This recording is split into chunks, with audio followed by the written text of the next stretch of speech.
When Chloe frantically arrived at the airport, she couldn't find a trace of me, and the last flight of the night was about to depart. It looked like I was already on board. Chloe rushed to an airline employee. "Can you please let me on the plane? I have to find someone." "I really do." The employee just gave her a dismissive look. "I'm sorry, ma'am, but boarding for this flight is closed." Those words were the last straw for Chloe. She broke down, pleading through her tears. "I'm begging you. Just let me take one look. Just one." After being denied again, Chloe collapsed to her knees right there in the terminal, sobbing uncontrollably without a care for her appearance. She pulled out her phone and left me a voicemail. "Ethan, I'm at the airport waiting for you. Please get off the plane, won't you? Where are you going? Leaving me like this?" By the end of the message, Chloe was a complete wreck. In 7 years, it was the first time I had vanished from her world without a word. After ending the call, she wiped away her tears, maybe trying to console herself, or maybe it was a last, desperate hope. "Ethan must just be mad at me. He's gone to clear his head. He'll be back in a few days." With the help of the airport staff, Chloe staggered out of the terminal, muttering to herself, "I have to get home quickly. It would be terrible if Ethan came back and couldn't find me." Back at the mansion, Chloe saw that none of my belongings were missing, and she couldn't help but breathe a sigh of relief. I knew it. I knew Ethan couldn't bear to leave me. But if he can't give me a good explanation for this, I'm not letting it go so easily. Her fantasy, however, was short-lived. Chloe soon discovered that the home safe had been completely emptied. She had once asked me what I kept in it, and I had vaguely told her it was something very important to me. But now that something important was gone, and the calm she had just managed to find was shattered. A moment later, as if struck by a sudden thought, Chloe walked over to her vanity and picked up her camera. To her shock, every single photo of me had been wiped clean. A cold sweat trickled down her forehead. Before Chloe could even process why, her mother called at the worst possible moment. "Chloe, honey, are you all right? Do you want to come stay with me for a while?" Chloe's elegant eyebrows furrowed. "Mom, what are you talking about? Ethan is gone. I'm just worried about you being all alone and upset." For a moment, Chloe's vision went black. She had to grab onto the staircase railing just to keep herself from collapsing. "How did you know Ethan was gone?" Her mother seemed taken aback by the question. She realized then that I hadn't told Chloe I was leaving, that I was dead set on her never finding me. Chloe's mother just sighed softly. "That doesn't matter now." Before she could finish, Chloe hung up the phone as if escaping the conversation. She simply couldn't accept the fact that I was gone. The next moment, she was on her feet, heading for the master bedroom, into the space where I had slept and worked for years. How could Ethan leave? This has to be an act you and Mom cooked up, right? I know I went too far. I shouldn't have been so flirty with Liam. I know I was wrong. I really do. With that thought, she tried calling me again. This time, she was met with an automated message. "The number is no longer in service." In a fit of rage, Chloe started smashing everything in the room. A shard of glass cut her leg, but she didn't seem to feel it. Her fingernails dug so deep in her palms that they nearly drew blood. A few minutes later, Chloe called the hospital. "What did you just say?" "Ethan's mother passed away." "Yes, Miss Sterling. Mrs. Anderson passed away yesterday. Mr. Anderson came to claim her remains. Do you know where he went?" "I'm sorry, Miss Sterling, but that's confidential information we wouldn't have." After she hung up, Chloe's body began to shake uncontrollably. Ethan's mother was dead. No wonder he had looked so determined yesterday. An indescribable despair washed over her. She knew how much my mother meant to me. She knew my mother was the key reason she had been able to control me so completely. And now, if she wanted any chance of getting me back, there was only one thing left to do. Chloe went to the state prison where my father had been held, only to be hit with another devastating blow. David Anderson had been released yesterday, his sentence complete. Chloe's eyes flew open when his son came and picked him up yesterday. Yesterday again. Exhaustion, panic, and regret flooded Chloe's mind. She cursed herself for being so careless, for completely forgetting about two such critical events. Now my father was free, my mother was gone, and I had disappeared. Every single tie that bound us together had been severed. Chloe wandered the streets aimlessly, the weight of the day's events threatening to crush her. In a deserted alley, she squatted down, buried her face in her hands, and wept. Ethan, I never thought you'd actually leave. I was wrong. I was so arrogant. She was crying so hard that people on the street started to stare. Through her unending sobs, her vision began to blur. The world started to spin. And the next thing she knew, she had collapsed, having cried herself into unconsciousness. When she woke up, she was in a hospital bed. The tear stains on her mother's face were still fresh. Chloe, you're finally awake. How are you feeling? Ignoring the question of how she got there, Chloe grabbed her mother's arm, her hand trembling. Mom, tell me the truth. Where did Ethan go? Her mother struggled to look away. She had promised me she wouldn't tell Chloe where I had gone. With a heavy sigh, her mother finally made her choice. All I know is that Ethan had a layover in New York. I don't know his final destination. At those words, a flicker of hope ignited in Chloe's eyes. New York was a major hub, but there were only a few key destinations from there. If she checked each one, she was sure she could find me. But one person's efforts were limited. So, she started posting all over the internet, offering $1 million cash reward to anyone who could provide a credible lead on my whereabouts. In just 2 days, she had my location. She immediately checked herself out of the hospital, booked the soonest flight, and hurried to Chicago. But no sooner had Chloe gotten home to pack her bags than Liam appeared at her door. Chloe was still furious with Liam for faking his amnesia and wanted nothing to do with him. She coldly pushed him away. This is my house. Please leave. But Liam grabbed her hand and upended the suitcase, spilling all her neatly packed clothes onto the floor. This move thoroughly enraged Chloe. Liam, what the hell do you think you're doing? I should be asking you what you're doing. Packing your bags? Going to find that loser, Ethan? Are you? Chloe's eyes welled with tears. She tilted her head back, staring at the ceiling to keep them from falling. Where I go is none of your business. I don't have to report my every move to you. How is it none of my business? We grew up together, Chloe. We're the ones who were supposed to be together. What is Ethan anyway? The Anderson family is finished. He's not the golden boy he used to be. I don't get what you see in him. Even then, Chloe refused to show Liam any vulnerability. Who said I like him? I just won't allow him to leave me. That's all. Liam let out a cold laugh and suddenly grabbed her right hand. This ring is worthless, but you've worn it for 7 years straight. Same with that cheap hair clip you always wear. Why, Chloe? You might be able to fool everyone else, but you can't fool me. Her feelings were laid bare before him. She felt a sting in her nose, but she remained defiant. Do I have to run my preferences by you now? You really think you're that important, don't you?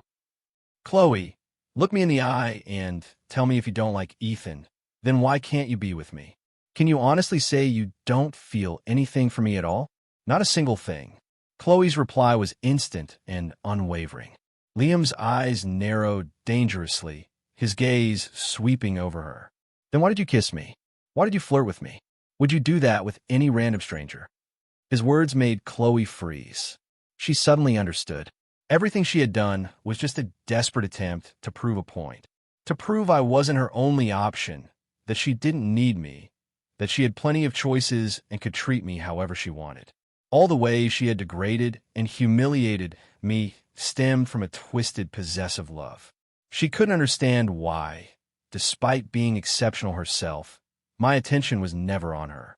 When she finally got the chance to knock me off my pedestal, she tormented me in every way imaginable, as if that would prove she was superior. That's why she deliberately flirted with Liam and publicly humiliated me. She wanted the whole world to know that I was the one who couldn't leave her, that she was the one in control. But she was terribly wrong. She only pushed me further and further away until I finally left her world for good. After a long moment, Chloe finally looked up at Liam. I'm sorry. I don't have feelings for you.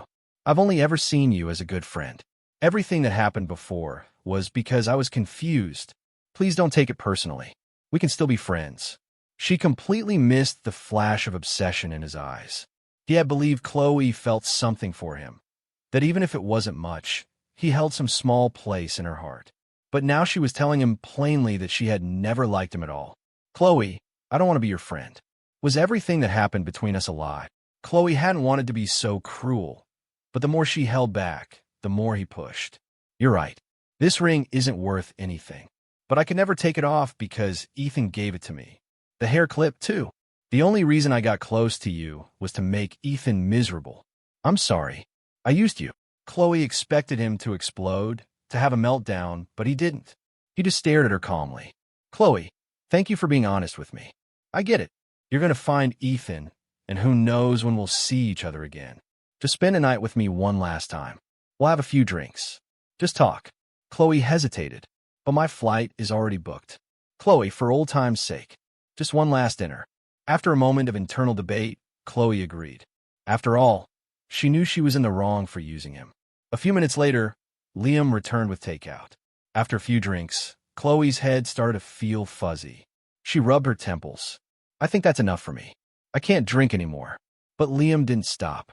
He kept pouring himself another drink. And with each one he took, Chloe's head felt heavier. Chloe, you never used me. I'm not letting you go, so you can just forget about it. A look of distress crossed Chloe's face. What are you talking about? Just sleep. Go to sleep. When you wake up, this will all be over. Chloe fought with all her might to stay awake, but the figure in front of her blurred, and then everything went black as she lost consciousness completely. When she came to, she found herself locked in her own bedroom. The door and windows were bolted shut, and her phone was gone. No one answered her calls for help. The only new addition to the room was a security camera mounted in the corner. Liam's voice crackled through the camera speaker. Just be a good girl and stay put. I'll be back as soon as my meeting is over. It won't be long. It was then that Chloe realized the horrifying truth. Liam was holding her captive. No wonder she had felt so dizzy after just a few drinks. Even though she could usually hold her liquor, Liam had drugged her. Liam, let me out of here. Do you have any idea what you're doing? This is false imprisonment. Let me out. But no matter how much she screamed, the camera remained silent. Furious, she ripped the camera from its mount and hurled it to the ground. She cursed herself for giving him the opportunity, for being so indecisive and agreeing to stay. A couple of hours later, she finally heard the sound of a key in the lock.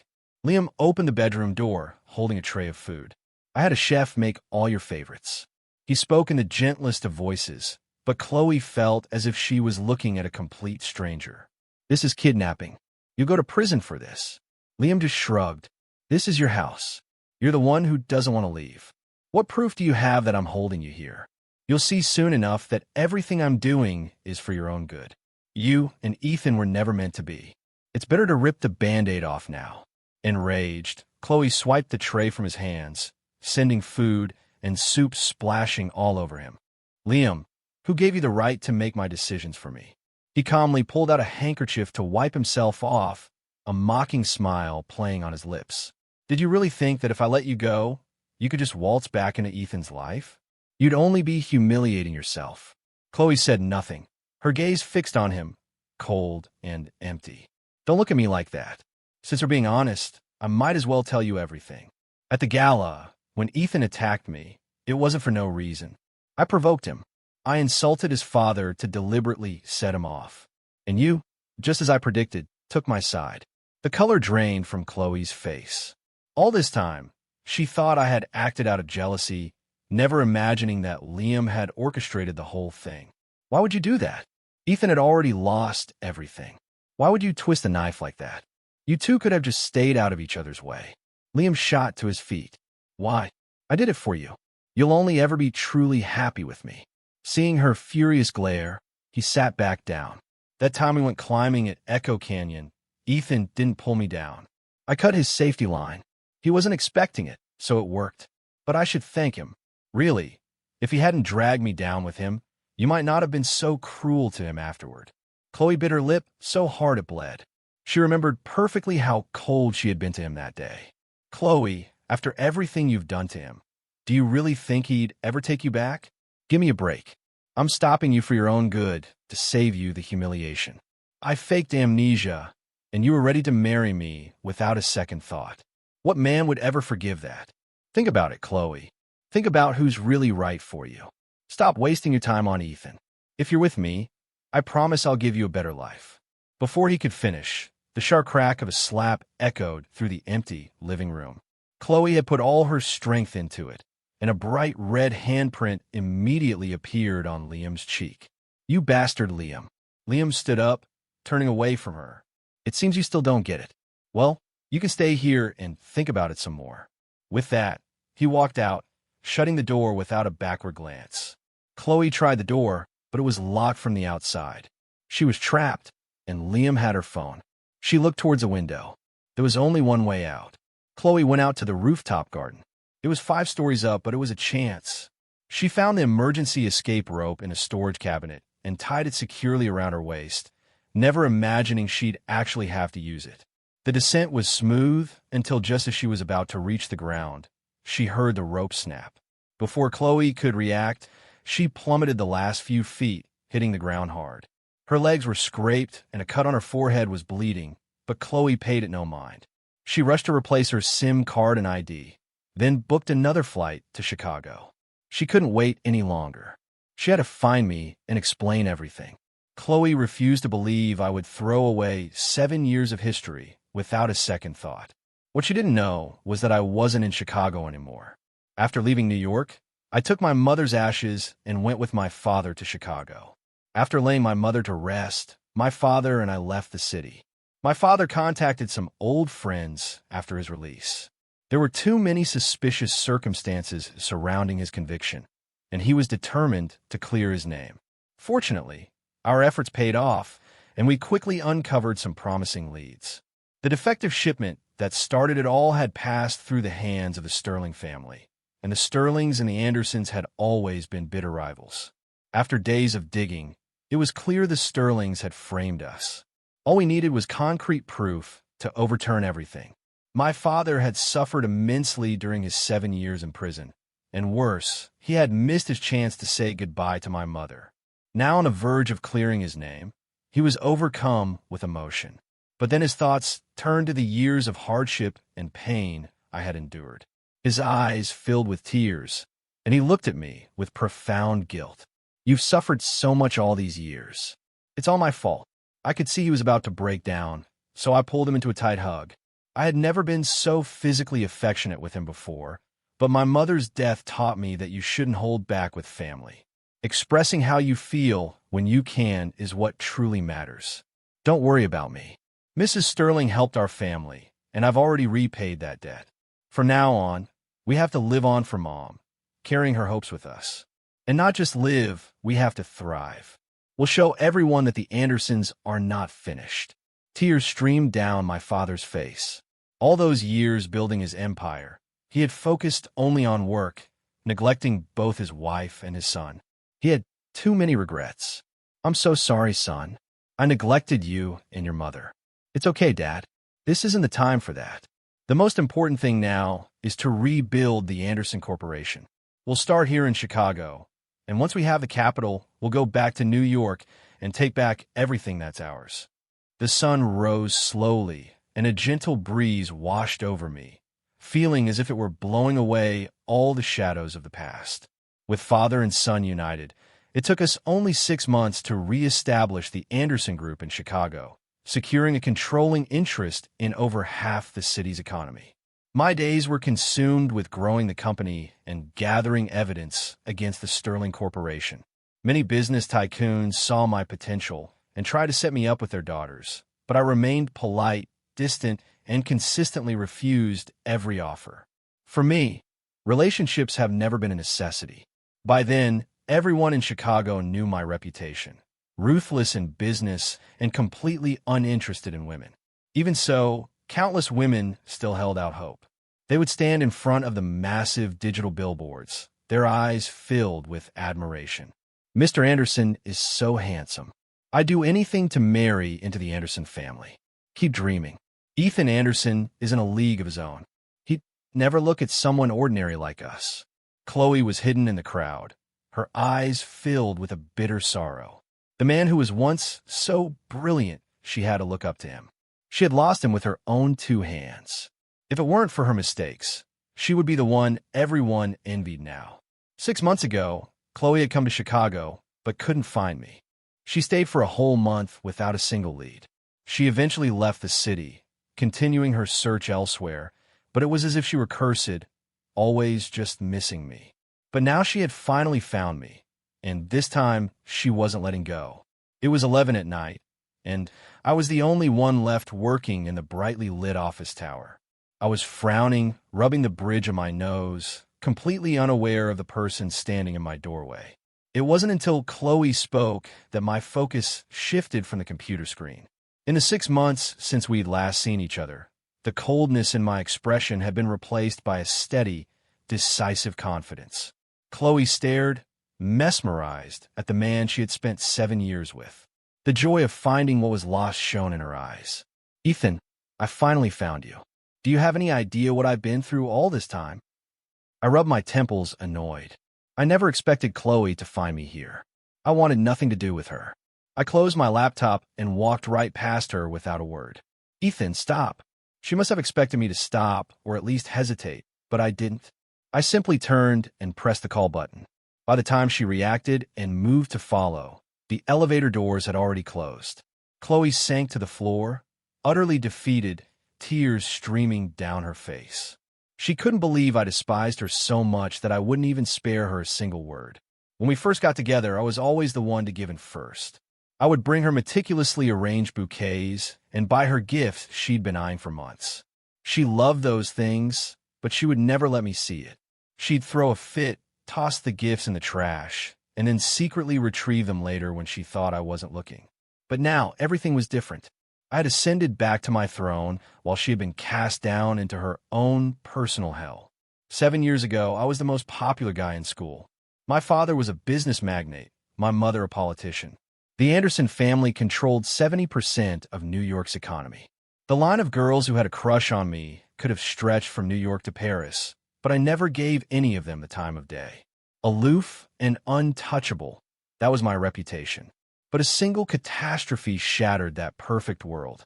A rival framed my father's company, and overnight we were facing bankruptcy, and he was facing prison.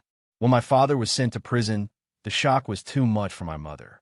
She had a nervous breakdown and was hospitalized, where she was subsequently diagnosed with leukemia. All our friends and relatives vanished. Our fall from grace was instantaneous. Just when I had nowhere left to turn, it was Chloe's mother who stepped in.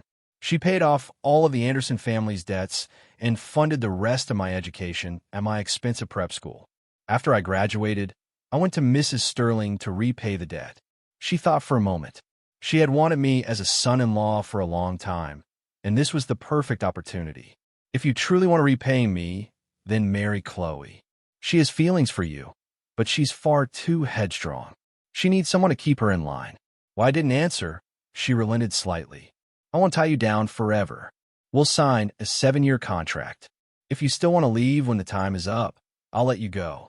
During the contract, I'll also provide you with a monthly stipend." I agreed. My father would be getting out of prison soon with nowhere to go, and my mother's medical bills were piling up. I had no choice.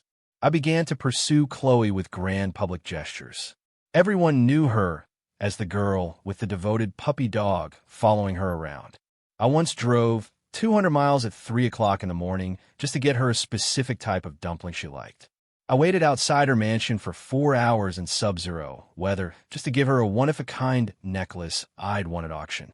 After a month of this, Chloe finally agreed to be with me, and we were married in a rushed ceremony a week later. I thought I could just get through the 7 years quietly. But after the wedding, Chloe's cruelty began. She would spill water on the floor and make me kneel and wipe it up with my own shirt. She knew I was allergic to alcohol, but on her birthday, she and her friends would get me drunk for their own amusement. She'd go out to karaoke with her male friends until the early morning, then wake me up to bring them food. The list of humiliations was endless. Just as Chloe was lost in her grief, the elevator doors slid open. She quickly wiped her tears. She knew it. She knew I wouldn't just leave her there alone. But when she saw who stepped out, it was like a bucket of ice water was thrown on her heart. "Ma'am, we received a call about a trespasser on this floor. You need to leave immediately." Chloe shook her head frantically. "I'm not leaving. I'm waiting for Ethan." The security guard's patience was clearly wearing thin. "Ma'am, if you don't leave now, we're going to have to call the police." Seeing the firm, non-negotiable look on his face, Chloe had no choice but to follow him downstairs. Before she left, she cast one last longing glance at my office, telling herself, "It's okay. At least now I know where he is.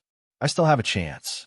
For the next few days, Chloe showed up at the building at 8:30 in the morning and didn't leave until midnight, but she never once saw me. Finally, she approached the same security guard who had escorted her out. The guard looked exasperated. "Miss, I'm just security. I don't know Mr. Anderson's schedule, but I'd advise you to give up. There are a million girls in this city who would kill to be with him." Before he even finished his sentence, he was talking to Chloe's retreating, dejected back. She didn't need the guard to tell her that. She knew better than anyone what kind of man Ethan was. But Chloe didn't give up. She started arriving at 6 o'clock in the morning and staying until midnight. Finally, after 10 days, her persistence paid off. She hadn't slept properly in 2 weeks. Her eyes were sunken, and she was radiating exhaustion.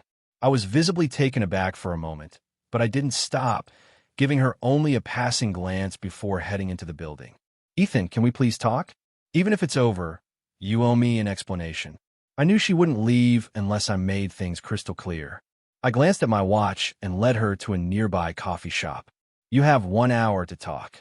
Chloe seemed stunned, as if she were seeing the high school version of me again. Brilliant, but cold and unapproachable. "Ethan, why did you just leave without saying anything?" I was already losing patience. I couldn't believe she'd start with such a pointless question. "I left because I wanted to, but we're married." Seeing her so worked up, I let out a cold laugh, my voice devoid of any warmth. "We never had a real wedding, and we never signed a marriage license. Legally speaking, we were never husband and wife." Chloe froze.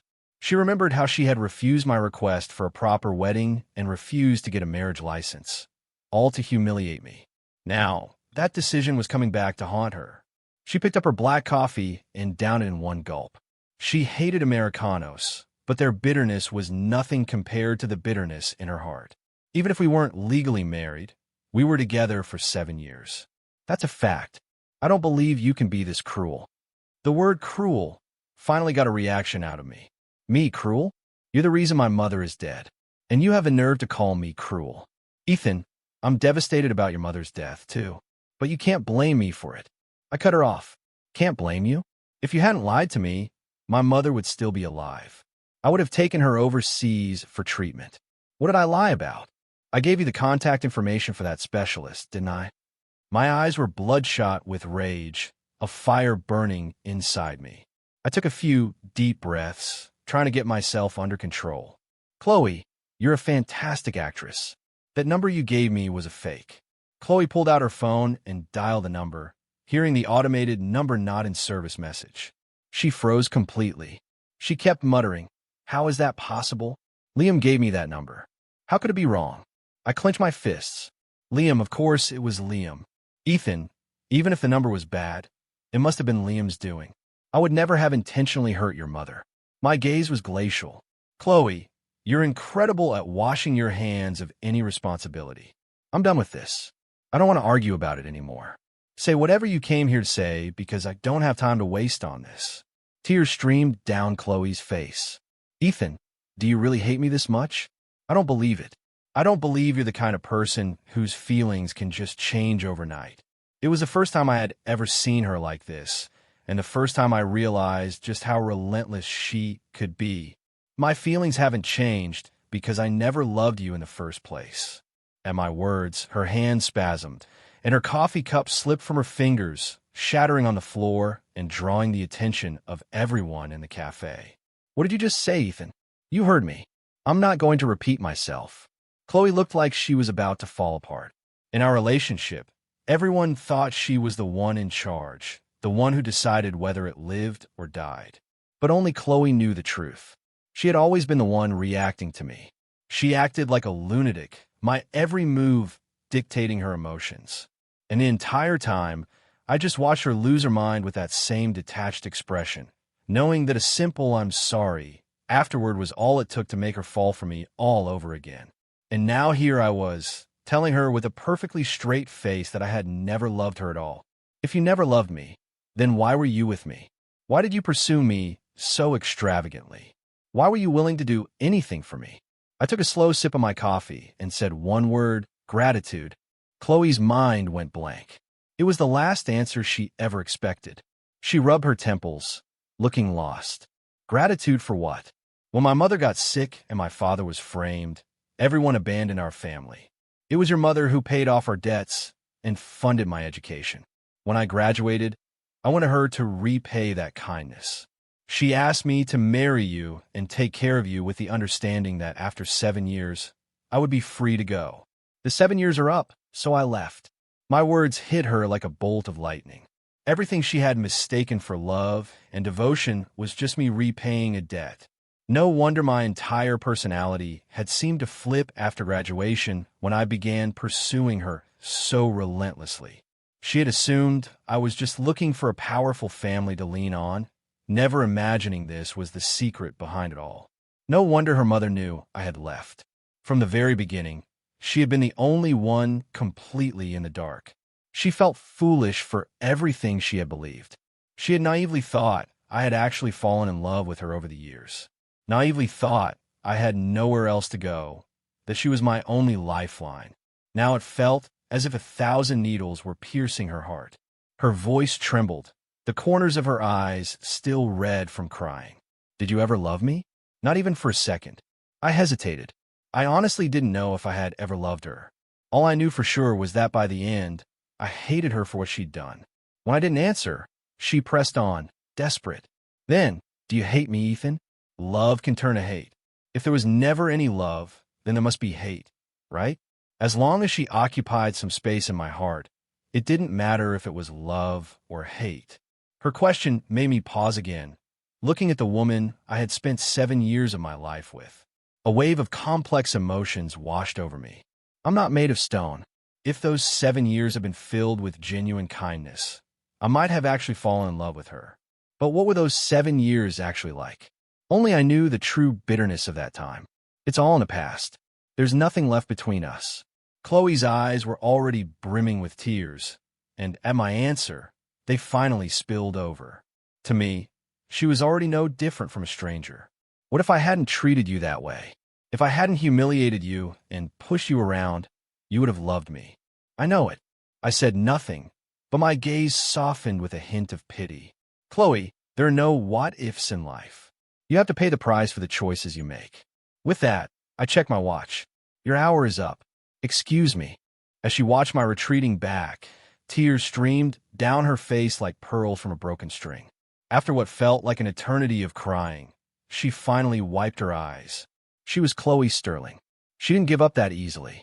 The very next day, she showed up at my company, resume in hand, to apply for a job. Proximity is power. It was a principle she had always believed in.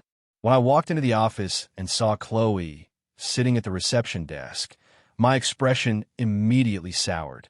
I pointed at her and spoke to the office manager. Fire her. I don't want to see her in this building again. The HR manager, though confused, nodded respectfully. Chloe shot to her feet, her eyes burning with indignation and hurt. You can't fire me. I haven't done anything wrong. I ignored her and walked straight to my office. Miss, please come with me to handle the paperwork. You'll receive your severance package. But Chloe refused to budge, plopping back down in her chair. You can't make me leave. It was the end of the workday, and the lobby was full of employees who witnessed the entire scene. I think I've seen her before. She was hanging around outside the building every day. Was she waiting for Mr. Anderson? Must be. I heard security try to get her to leave multiple times, but she wouldn't go. It's normal for a guy like Mr. Anderson to have admirers, but you rarely see one this desperate. She should take a look in the mirror. Talk about punching above your weight. The murmurs from the crowd grew louder with no attempt to be discreet. Chloe's face burned with humiliation. Somewhere along the line, our roles had completely reversed. She felt a wave of dizziness. Was this how Ethan had felt all those times he'd had to endure the nasty gossip? There was no point in staying. Chloe gathered her things and walked away, completely crestfallen. As the whispers faded behind her, her heart sank deeper into despair. After leaving the building, Chloe went straight to the nearest bar. A Long Island iced tea, please. The bartender gave her a friendly warning. Ma'am, that's a strong drink. I wouldn't recommend it if you're not used to it. Chloe looked up at him. It's strong. In that case, make it two. The bartender, though puzzled, complied. But even with her high tolerance, Chloe had underestimated the potency of a Long Island. After downing both of them, she ordered several more cocktails. Hours later, the alcohol finally hit her. Her head throbbed as if she'd been struck. The room was spinning, and she could barely walk a straight line. She waved off the server's offer of help and staggered out of the bar, wandering aimlessly down the street. By the time she realized where she was standing in front of my office building. She huddled in a darkened doorway, her glazed eyes fixed on the building's exit. She didn't see me, but she did attract the attention of a group of thugs. They started catcalling and whistling at her. Hey there, pretty lady. All alone. How about we walk you home? It's late. Not safe for a girl like you to be out here by yourself. Chloe instinctively recoiled, batting away their hands as they reached for her. She staggered to her feet. I can get home on my own. The next second, one of them grabbed her, pulling her into an embrace. Don't be like that. Let's take you home. The shock sobered her up instantly. She struggled, shouting, What are you doing? Get away from me. Touch me again, and I'm calling the cops. Her shouting only seemed to egg them on. Ooh, a feisty one. I like that. As he spoke, his fingers started fumbling with the buttons on her coat. She was completely overpowered and couldn't fight back. Just as she was about to give up hope, she saw one of the thugs go flying from a powerful kick. My security team subdued the rest and dragged them off to the police station. Soon, the only people left in the deserted plaza were Chloe and me, standing a short distance away. Chloe stumbled towards me and threw herself into my arms. Ethan, I knew you'd come for me. I knew you wouldn't let them hurt me. Before she could finish, I gently pushed her away. She was met with the same impassive expression I always wore. You're reading too much into this. An incident right outside the main entrance would be bad for the building's property value. That's all. Besides, I was just passing by. You got lucky. My words shattered her heart into a million pieces. Her voice trembled, her eyes pleading. Ethan, is that really true? Tell me you're lying. You're just angry with me, aren't you? You're punishing me for how I treated you. Once you're done being mad, you'll come home with me, right? She was pale and looked so fragile, as if a strong gust of wind could knock her over. She waited, her eyes full of hope for my answer. But my words plunged her into an icy abyss. Chloe, stop with the melodrama. We were never meant to be. With that, I waved over my driver. Take this woman to a nearby hotel. Numbly, Chloe got into the car. The cool autumn wind made her shiver. The driver sighed as he looked at her in the rearview mirror. Miss, if you'll take some advice, Mr. Anderson really isn't interested. You should stop trying. A woman with your looks could find a great guy. A man like Mr. Anderson is out of your league. As soon as she got to the hotel room, Chloe fell into a deep, exhausted sleep. She didn't wake up until the following evening. Seeing dozens of missed calls on her phone, she felt a sudden, inexplicable panic. When she called back, she was met with her mother's choked sobs. Chloe, the Sterling family is on the verge of collapse. The only thing that can save us is a strategic marriage. Your father, and I wouldn't set you up with just anyone. It's Liam. You two grew up together. You'll be fine. Please book a flight tonight and come home tomorrow. The moment she heard Liam's name, Chloe refused without a second thought. She wanted to tell her mother that Liam had held her captive, but she couldn't bring herself to worry her, so she kept it to herself. I'm not marrying into the Sterling family. What's going on? Why are we suddenly talking about a strategic marriage? If our family was in the same position as before, of course, we wouldn't need this. But your father's company is having cash flow problems. Without an immediate infusion of capital, we're going to go bankrupt. Please stop wasting your time on Ethan. I'm begging you. At the mention of my name, hope flared in Chloe's eyes again. Wait, I have an idea. I'll go to Ethan for help. You save his family. Even if he hates me, he won't turn his back on us. Hearing this, her mother thought she had lost her mind. Chloe, what are you talking about? The Anderson family is finished. Even though David is out of prison, they have no presence in New York anymore. They can barely take care of themselves. How could they possibly help us? Chloe quickly explained, "No, Mom. You don't understand. While he's been in Chicago, Ethan has rebuilt the Anderson Group. It's only been 6 months, but he's already established a powerhouse. They control 80% of the city's economy. If he agrees to help, we'll be saved." Her mother was silent on the other end of the line.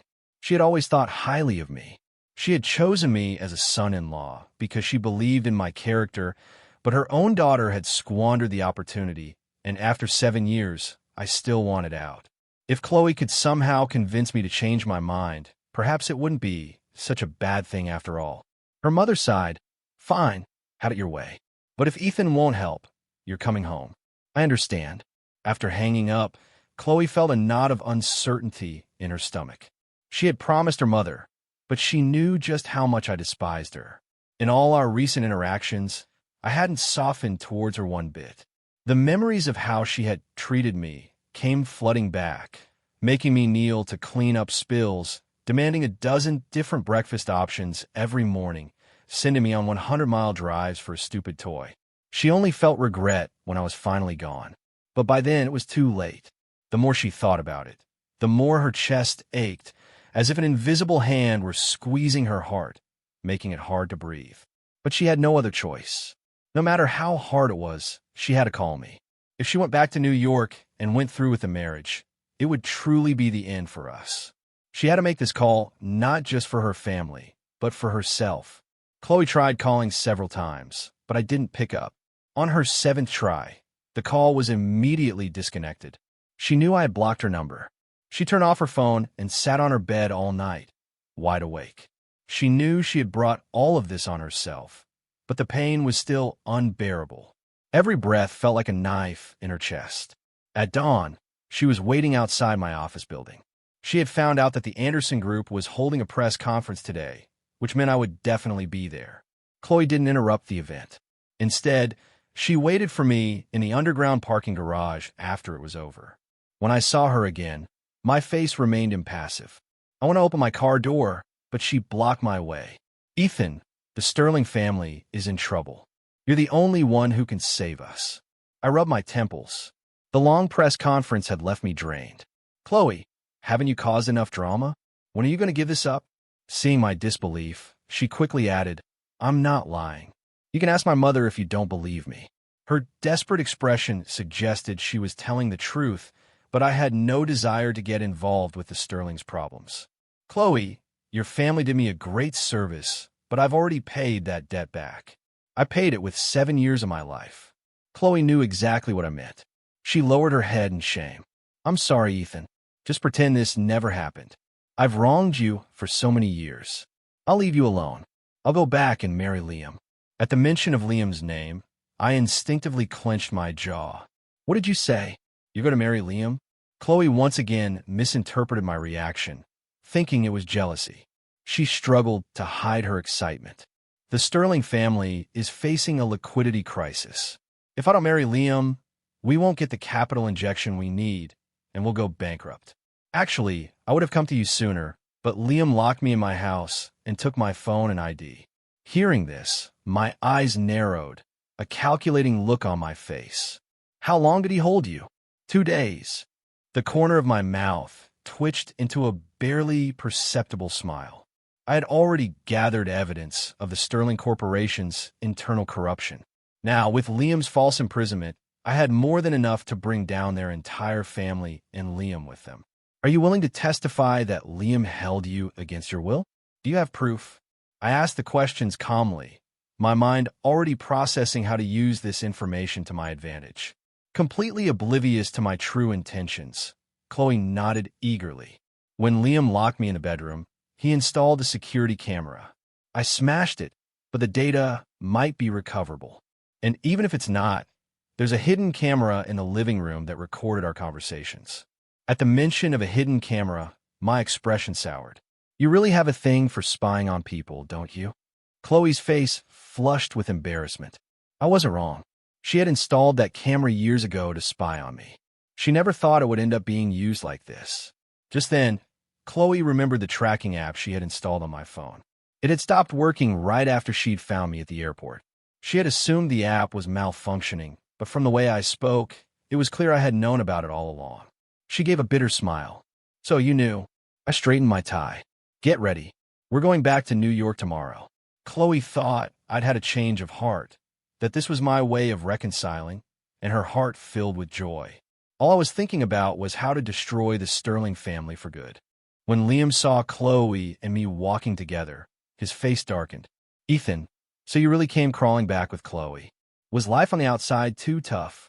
So, you came back to be her little pet. What tricks did you pull to afford that designer suit? Did you have to beg for it? Chloe quickly looked at me worried. She had worked so hard to get me here. She couldn't let him ruin it. Liam, show some respect. Liam's sharp gaze darted between us. Chloe, what has this guy done to you? I'm telling you, it doesn't matter that you brought him back. The marriage between our families is happening. You don't want to see your family go bankrupt, do you? As for Ethan, if he's so desperate to be a lapdog, he can stay on as our butler. I might throw him a scrap or two if I'm in a good mood. Before I could respond, my bodyguard stepped forward. They were professionals. They knew exactly where to hit to cause the most pain without leaving a mark. In a matter of minutes, Liam was on the floor, unable to fight back, but he was still defiant, spitting from the floor. Ethan, don't think you're so tough just because you hired some muscle. Just wait until I get back to my family. I'll make you regret this. He didn't get a finish.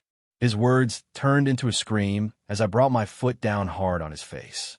Liam, it seems you still don't understand the situation. Your good life is over.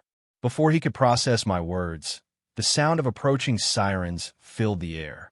Several uniformed officers looked at the scene, a flicker of confusion in their eyes before one of them showed Liam his badge.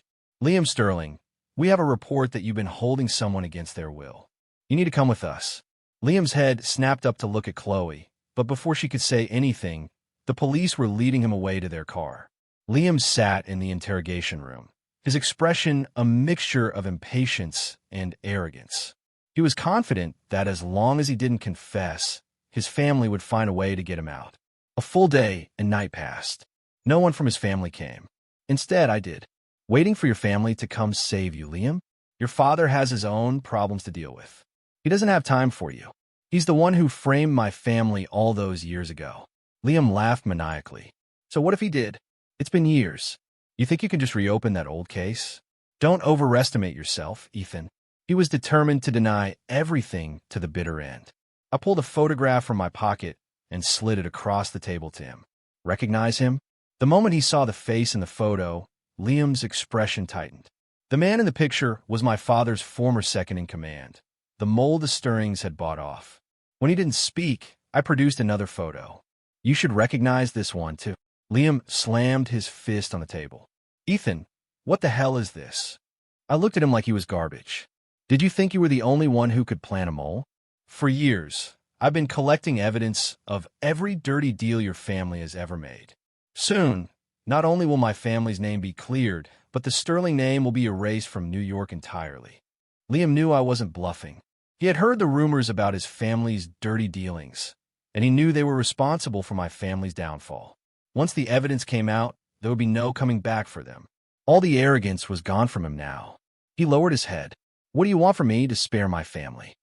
I looked at him as if he just told the world's worst joke, my expression filled with contempt. You really are an idiot, Liam. I had no more time to waste on him. I brushed some imaginary dust from my suit and turned to leave. As I walked out, I gave him one last look, not bothering to hide my disgust. Liam slumped back in his chair, defeated. He should have known. A full day had passed without anyone from his family showing up. Something had to be wrong. Before he could even begin to think of a way out, the police brought Chloe into the room. She was holding a flash drive. When they plugged it in, the screen showed everything. Their conversation in the living room and the footage of him locking her in the bedroom. With that, there was nothing left for him to deny. He confessed to everything. In the end, Liam was sentenced to 3 years in prison for false imprisonment. The news spread like wildfire. The Sterling Corporation was already struggling, and this revelation sent their stock price into a nosedive. Reporters swarmed the entrance to the Sterling Corporation headquarters. Where is Mr. Sterling? We have some questions for him. Is it true that the Sterling family framed the Andersons 7 years ago? that the accounting fraud and defective products were actually from the Sterling Corporation? We demand an explanation from the Sterling Corporation. Before Liam's father could emerge to face the press, police officers escorted him out of the building. That same afternoon, the headlines were explosive. Anderson Group Chairman David Anderson exonerated after 7 years. Sterling Corp revealed as perpetrator of frame-up. Sterling Corp accused of decades of bribery, selling defective products, using intimidation tactics to silence critics. Sterling heir Liam Sterling sentenced to 3 years for false imprisonment. I watched the news reports flood in, a deep sense of satisfaction washing over me. 7 years. My revenge was finally complete. My family's name was finally cleared. With the Sterling family in ruins, a spoiled brat like Liam would find life after prison to be a living hell. Taking away everything he held dear was the best punishment I could imagine. I had all the time in the world to watch him suffer. Just as I was about to head back to Chicago, I heard Chloe's voice behind me. "Ethan, your father's name is cleared, and without the Sterlings interfering, my family's financial situation is stabilizing. Everything is getting back to normal." I offered a polite, distant smile, but said nothing. "Well, I beg you to help my family," you refused. But the moment I mentioned marrying Liam, you came back with me. You still have feelings for me. Now that this is all over, we can be together again. I know I made mistakes, but it was only because I loved you so much that I acted so crazy. Can you forgive me?" I couldn't believe she had once again misinterpreted my actions. I took a step back, putting some distance between us. "Miss Sterling, I think you're mistaken. I helped you and your family, but not because of any lingering feelings. That's just wishful thinking on your part. I did it because you were useful in my plan to destroy the Sterlings. Nothing more." The light vanished from Chloe's eyes. Her mouth opened and closed a few times before any words came out. "You're saying you didn't help me because you love me, but because it was convenient for you?" My simple, direct answer made the world spin around her. While she was dreaming of us getting back together, the thought had never even crossed my mind. It had all been in her head. After a moment of silence, Chloe spoke again. "When you left, you took something from the safe. What was it?" I told her the truth. It was a ring my mother left me. She wanted me to give it to my future wife. Her eyes filled with tears, blurring her vision. "But you never gave it to me because you were never my wife." Chloe's expression twisted in pain. She knew she had been a terrible partner. The fact that I was even speaking to her calmly now was a mercy. She owed me a debt she could never repay. She understood all of this logically, but her heart still ached with an unbearable sadness. "Ethan, I'm so sorry. I'm so sorry for everything." In 7 years, it was the first time Chloe had ever apologized to me. But it was far too late. I no longer needed her apology. When Chloe finally wiped her tears and looked up, I was already gone. Even the chance to say a proper goodbye had become an impossible luxury. She didn't even know what expression I had on my face when I walked away. After leaving New York, my first stop was my mother's grave. I carefully wiped the dust from her headstone. "You must know wherever you are. I'm just sorry you couldn't be here to see it. Wait for Dad and me. We'll be a family again in the next life." My eyes grew moist. More than anything, I blamed myself for trusting Chloe and for my own misjudgment. But no amount of regret could turn back time. I bowed deeply before her grave, left the flowers I had brought, and walked away. I did not disappoint my father or anyone else. In just 3 years, I led the Anderson Group back to New York, where we now controlled 90% of the city's key economic sectors. My face was on every major screen in Times Square. Men and women alike looked up at my image with admiration. Ethan Anderson is incredible. He's not just handsome, he's a genius. He's doubled the size of the Anderson Group in no time at all. If I had his money and his looks, I could have any woman I wanted. I hear he's still single. The woman who marries him will have it made for life. Forget it. A guy like that is on another level. He'd never look at us. Your best bet is to try and get a job as his assistant just to be near him. He's my role model. If he can rise from the ashes like that, then I can overcome anything. Chloe stood in the crowd, a mask hiding her face, listening to the chorus of praise and adoration. A bitter ache filled her heart. She stared at my image on the screen, lost in thought.